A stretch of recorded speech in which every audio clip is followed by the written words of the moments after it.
The teacher had sat the kids down and she said, we need to discuss something important today. So when the teacher was like, okay, we're going to talk about vaccines, she was a little bit taken back.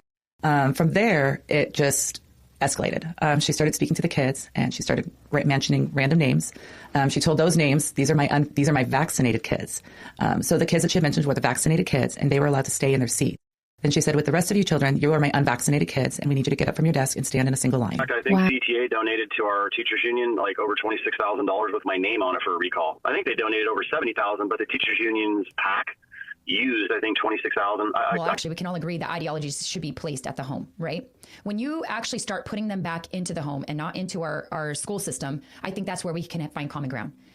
You look at a corporation, and this is something that I think of all the time. If I were working in an office building and someone showed me a book of this nature and I went to HR, that's sexual harassment. So what are you going to do as governor to help regulate and prosecute these individuals who think that it's appropriate to give our kids sexually explicit information and to keep secrets from their parents?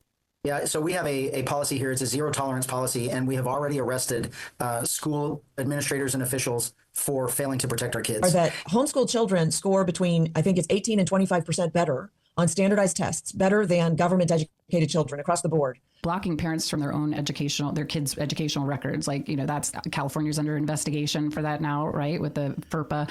And I mean, I've experienced this multiple times where like I've been with a parent trying to get her own child's educational record in Irvine, by the way.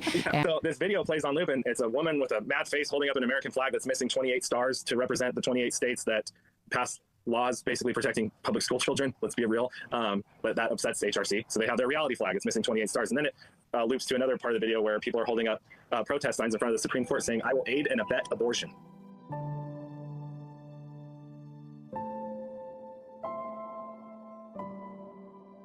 Wow. Also in this curriculum was the statement that abortion is a very safe procedure. I was growing up as a pretty normal middle class kid at first. But I definitely had some social and emotional issues. It led to me getting diagnosed on the autism spectrum when I was 11.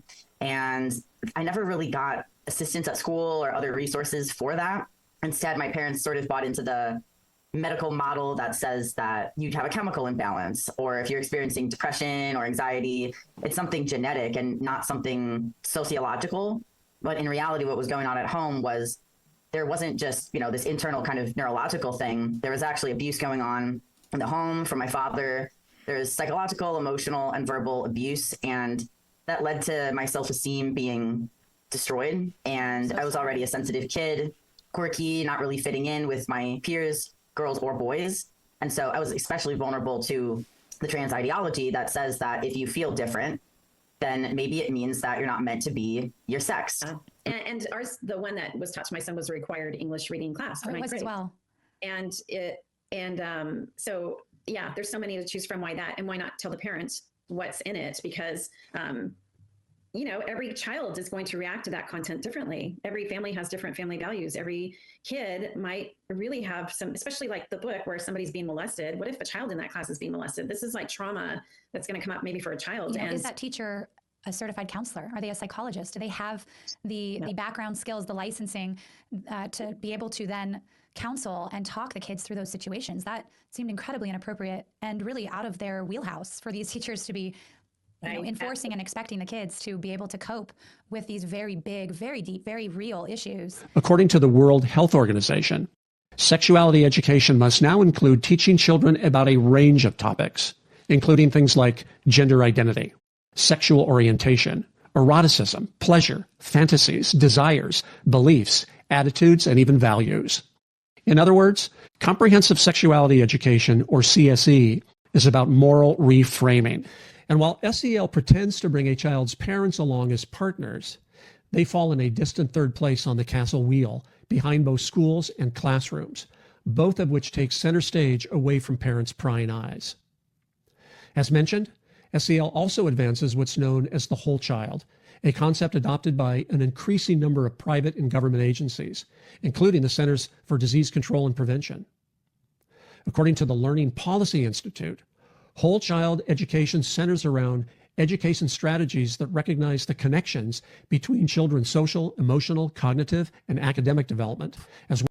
Two more prominent proponents of critical theory and critical race theory in particular were Patrisse Cullors and Alicia Garza, co-founders of Black Lives Matter. I say were because you've not heard much from either recently. But in a video interview during their heyday, Coolers proudly declared that both she and Garza are trained Marxist. I think that the criticism is helpful. I also think that it might, I think of a lot of things. The first thing I think is that we actually do have an ideological frame. Myself and Alicia in particular are trained organizers. We are trained Marxists. So these are the people who helped advance critical race theory in modern education.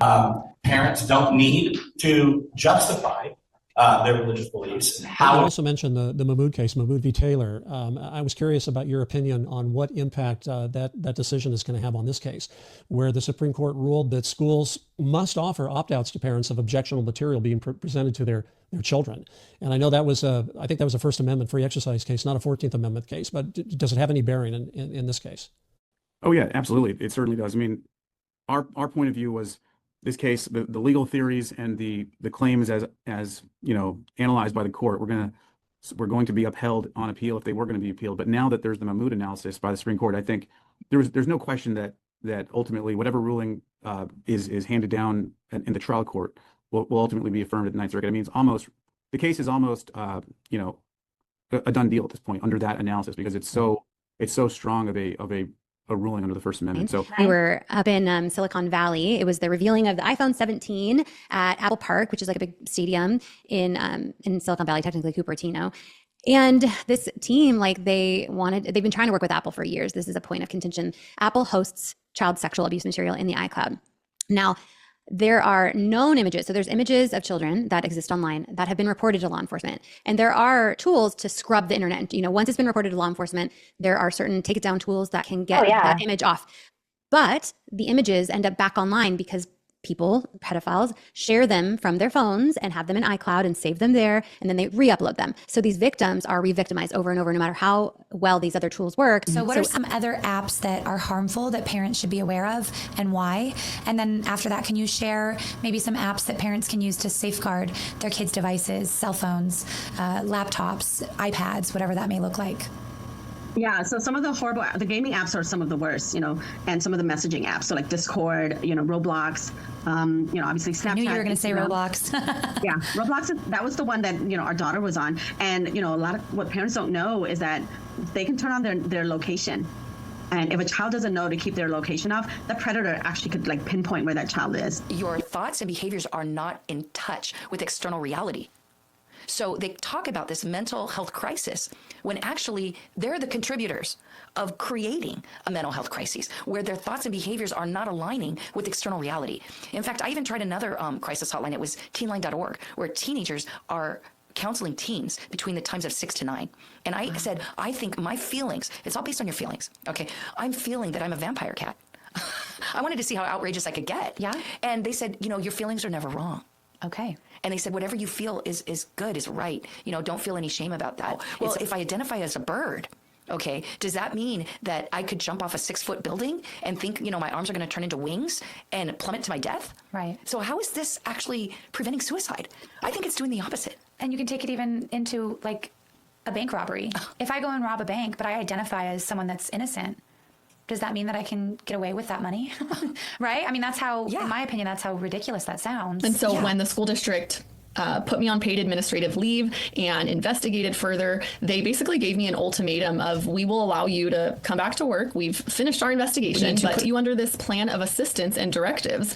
And I right away was thinking and feeling like, what do I suddenly need assistance with as a teacher? And what directives am I going to have to follow now that I wasn't under before? Definitely feeling very singled out, again, just because students had essentially discovered that I'm a Christian. My name is Greg Burr, the vice president of the California Family Council, based up right across the street from the Capitol, up in Sacramento. 85 is a bill that passed 2 years ago, and it mandates that every school teacher, including all certified employees, must take on a yearly basis what they call LGBTQ cultural competency training. And it really is, they are going to teach every teacher how to be affirming towards LGBT identities, including transgenderism. And so if you have a kid who's confused about their gender, think they're trapped in the wrong body, it is your job as a teacher to affirm that child, to keep the parents in the dark.